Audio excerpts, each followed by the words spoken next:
Hello student, कैसे हैं आप लोग। आज हम लोग मैग्नेटिक क्वांटम नंबर शुरू कर रहे हैं। ठीक है, प्रिंसिपल एजीमुथल हो चुका है, मैग्नेटिक और इसके बाद स्पिन होगा।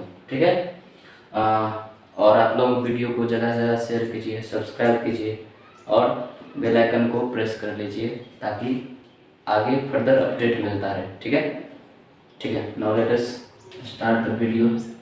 ओके, तो सबसे पहले मैग्नेटिक क्वांटम नंबर तीसरा क्वांटम नंबर है। ठीक है, तो ये रिप्रेजेंट क्या करता है, it represent the orientation of electron cloud. It represent the orientation of electron cloud that we known as orbital. Electron cloud को हम लोग किससे जानते हैं, ऑर्बिटल से। ठीक है, वही सबसेल जो सबसेल हमारे पास था जिसको हम एल से रिप्रेजेंट करते थे, वही सबसेल अगर किसी मैग्नेटिक फील्ड के इन्फ्लुएंस में आ जाए, मतलब मैग्नेटिक फील्ड के अंदर आ जाए, तो वो फर्दर सब डिवाइड हो जाता है किसमें, ऑर्बिटल में। गौर से सुनो, कोई कोई सबसेल मान लो एल बराबर 1 था, तो कौन सा सबसेल होगा, पी सबसेल। तो पी सबसेल अगर मैग्नेटिक फील्ड के अंदर आ जाए तो वो किस में फर्दर डिवाइड हो जाएगा, वो फर्दर ऑर्बिटल में डिवाइड हो जाएगा। कितने ऑर्बिटल में कौन कौन डिवाइड होता है वो अभी देखेंगे। ठीक है, उससे पहले हम लोग ऑर्बिटल होता क्या है उसको डिफाइन कर लेते हैं। ऑर्बिटल मतलब होता है कि ये जितना भी चीज हम बता रहे हैं, तो सबसे पहले समझो कि ये होगा कहाँ, ये स्पेस का बात है। क्यों ऐसा क्यों, क्योंकि एटम का शेप कैसा माना गया है, कंसीडर्ड किया गया है कि वो लाइक स्फीयर होगा। ठीक है, तो अगर स्फीयर है तो स्फीयर के अंदर तो रहने वाला सब क्या होगा, 3D स्पेस का होगा। इसीलिए ये ऑर्बिटल भी क्या है, 3D स्पेस में वह जगह, वह space, the space in 3D where probability of finding of electron is maximum। probability of finding electron is maximum मतलब इलेक्ट्रॉन मिलने की प्रोबेबिलिटी बहुत ही ज्यादा हो, उसको क्या बोलते हैं, ऑर्बिटल। तो कोई किसी के मन में ये भी होगा कि मान लीजिए सर मैक्सिमम ना होके मिनिमम हो जाए, तो मिनिमम हो जाएगा तो उस जगह को क्या बोलते हैं, नोड बोलते हैं। उस जगह क्या बोलेंगे, नोड। सेम डेफिनेशन है, the space in 3D where probability of finding electron is minimum, then we say that is node। If maximum, if finding electron is maximum, then that space is called a orbital। Okay, for given value of L, for given value of L के दिए हुए value के लिए, m का value क्या होता है, -L2 + L। जैसे अच्छा, उसके बाद मैग्नेटिक क्वांटम नंबर को m से डिनोट करते हैं। इतना चीज समझ में आया। अब आगे बढ़ते हैं, कैसे कैसे गिवन वैल्यू ऑफ L के लिए हम m निकाल के देखेंगे, उसको देखते हैं। ठीक है, नोट कर लो। ठीक है,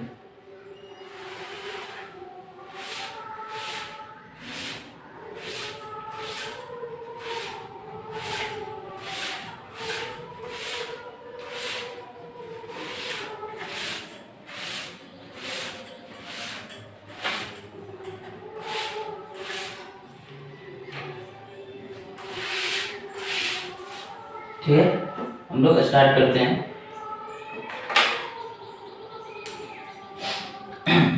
अगर L का वैल्यू 0 दिया तो कौन सा ऑर्बिटल होगा, S सबसेल होगा, सबसेल S होगा। तो इसके लिए m का वैल्यू क्या होगा, -0 to +0, तो इसका मतलब 0। इसका मतलब S ऑर्बिटल अगर मैग्नेटिक फील्ड के इन्फ्लुएंस में जाता है फिर भी वो एक ही बना पाता है, एक ही मतलब जो है वही रह जाता है। ठीक है, इसका मतलब क्या हुआ, ये एक डब्बे का होगा। इसको हम स्पेस में दिखाते हैं, ये 3D स्पेस था हमारा, हम दिखा दिए इसे। ठीक, उसके बाद अगर L वैल्यू 1 हो तो कौन सा ऑर्बिटल, कौन सा सबसेल, P सबसेल। और p सबसेल होगा तो m वैल्यू कहाँ से कहाँ तक होगा, -1 0 1, मतलब p के लिए हमको 3 वैल्यू मिला, 3 वैल्यू मिला, 3 वैल्यू के करस्पॉन्डिंग हमारे पास 3 डब्बा भी प्राप्त हो जाएगा। ठीक है, इस ये हमारा ऑर्बिटल है, सब प्री ऑर्बिटल, मतलब p सबसेल के अंदर कितना ऑर्बिटल है, 3। ठीक है, अब देखो उसके बाद L बराबर अगर 2 हो तो ये d ऑर्बिटल, और d ऑर्बिटल है, और m वैल्यू कहाँ से कहाँ तक हो जाएगा, -2 से +2। इसका मतलब अगर हम d ऑर्बिटल को दिखाते हैं,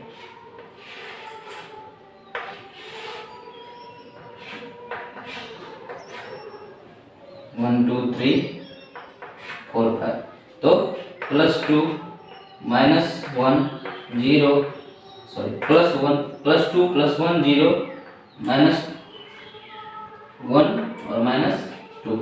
ठीक है, इस तरह से दिखाते हैं। ठीक है, अब देखो इधर,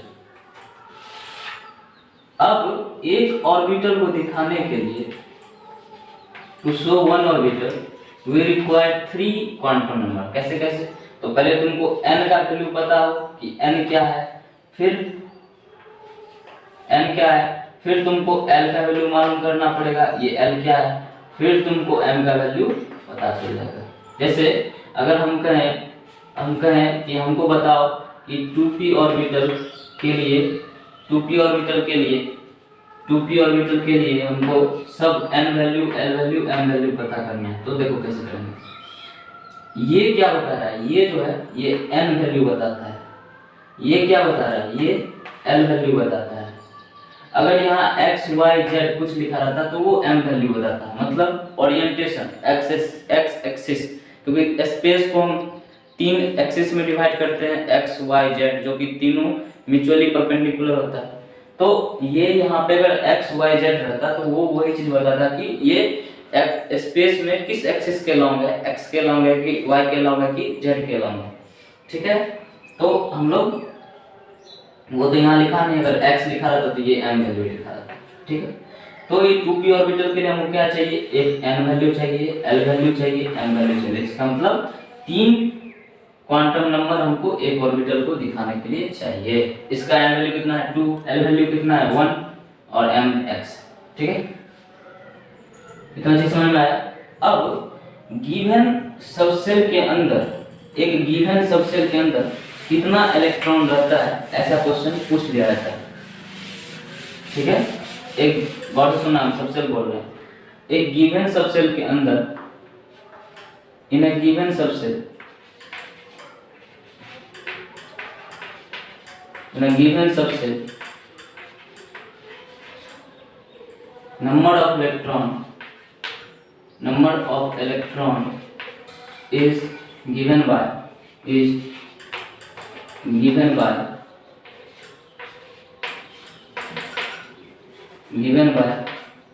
2 into 12 plus 1, 2 into 12 plus 1। जैसे मान लो एग्जांपल के लिए हमें इन 2s निकालना है, इन 2s सबसे क्या निकालना है, नंबर ऑफ इलेक्ट्रॉन कितना होगा। 2s के लिए l वैल्यू कितना होगा 0, तो हम पुट कर देंगे इसमें 2 into 12 plus 1, तो 2 into 0 plus 1 कितना हो जाएगा 2, मतलब 2s सबसेल में 2s सबसेल में 2 इलेक्ट्रॉन आएंगे। इसको कैसे दिखाएंगे, तो ये मान लो हमारा ऐसे दिखाते हैं, 2s में 2 इलेक्ट्रॉन। ठीक है, अब कोई पूछे कि in given orbital number of electron कितना आ जाएगा, नंबर ऑफ इलेक्ट्रॉन कितना होगा, ये हमेशा कोई भी ऑर्बिटल हो 2, in given in any orbital number of electron कितना हो जाएगा 2। समझे, तो एक बार क्वेश्चन पूछा था कि इन, ऐसा क्वेश्चन पूछा था इन 3p ऑर्बिटल, 3p ऑर्बिटल ऐसे लिखा हुआ, नंबर ऑफ इलेक्ट्रॉन कितना होगा, इसमें पूछा नंबर ऑफ इलेक्ट्रॉन कितना कितना होगा 3p में, 3p ऑर्बिटल में कितना होगा तो 2 होगा, और सब मार्क क्या है 6। मैक्सिमम ऐसे ही पूछ देते हैं, in a given 3p orbital the maximum number of electron is, पहला ऑप्शन था 6, दूसरा 2, तीसरा ऐसा कुछ था, तो क्या होगा आंसर 2। ठीक है, क्यों क्यों ऐसा? क्योंकि यहाँ पे सबसेल नहीं पूछा, अगर सबसेल पूछता तो हम यहाँ पे डालते, सबसेल पूछता तो 3p डाल दे, तो p के लिए l वैल्यू कितना होता है 1, तो 2 1 3 हो जाता, ये 3 अंदर 3 होता, इसको 2 से मल्टीप्लाई करते तो 6 हो जाता, तो ये ठीक है, इतना समझ में आया। इसके आगे बढ़ते हैं हम लोग, इसके आगे है ना शेप के बारे में समझ, शेप के बारे में, तो शेप के बारे में पहले s ऑर्बिटल के बारे में समझते हैं कि s ऑर्बिटल का शेप कैसा होता है, s ऑर्बिटल का शेप कैसा होता है।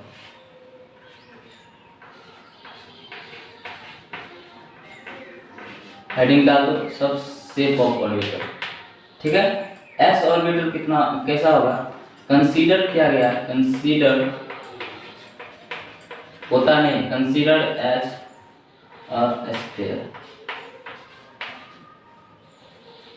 स्फीयर, ठीक है। तो मतलब कंसीडर क्या है स्फीयर की तरह, ठीक, लिखना as number of n value increases size of orbital increases, size of orbital increase करेगा। इसका मतलब क्या हुआ कि कोई तुमसे 1s पूछे, ये 1s, कोई तुमसे 2s पूछे, ये 2s, कोई तुमसे 3s पूछे, ये 3s, ठीक है।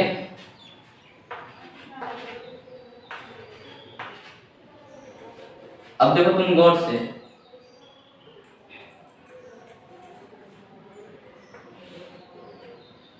जैसे जैसे तुम न्यूक्लियस से दूर जाओगे तो इलेक्ट्रॉन डेंसिटी जो है ना वो कम होते जाता है, ठीक है।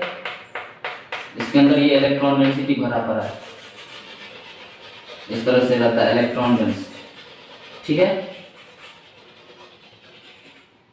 लेकिन इसमें क्या होता है, जैसे जैसे हम दूर जाते हैं ना तो हमारे पास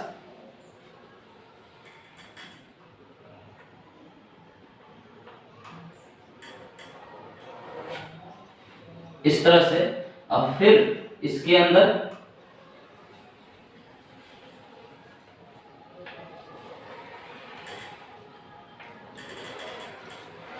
इस तरह से एक्चुअल फिगर है, एक्चुअल फिगर बन गया ये, ठीक है। तो इसका मतलब क्या हुआ,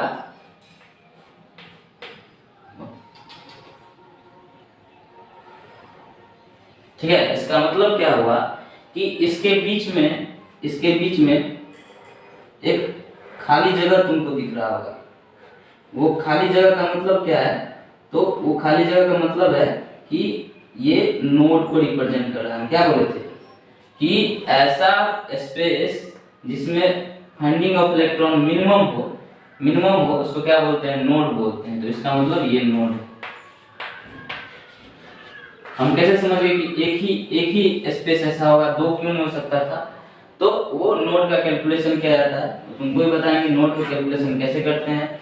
n-1 होता है, 2 - 1 1 हो गया, यहाँ 1 - 1 होगा कितना होगा 0, यहाँ 3 - 1 मतलब n-1 करो, 3 - 1 कितना, तो 2 होगा।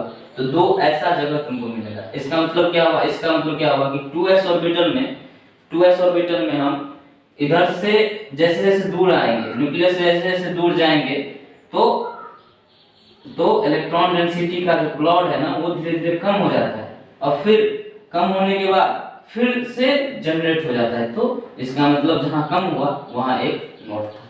ठीक है, तो ये हमारा एस ऑर्बिटल हो गया, बाकी का ऑर्बिटल कल करेंगे। ठीक है, तो आज के लिए इतना ही।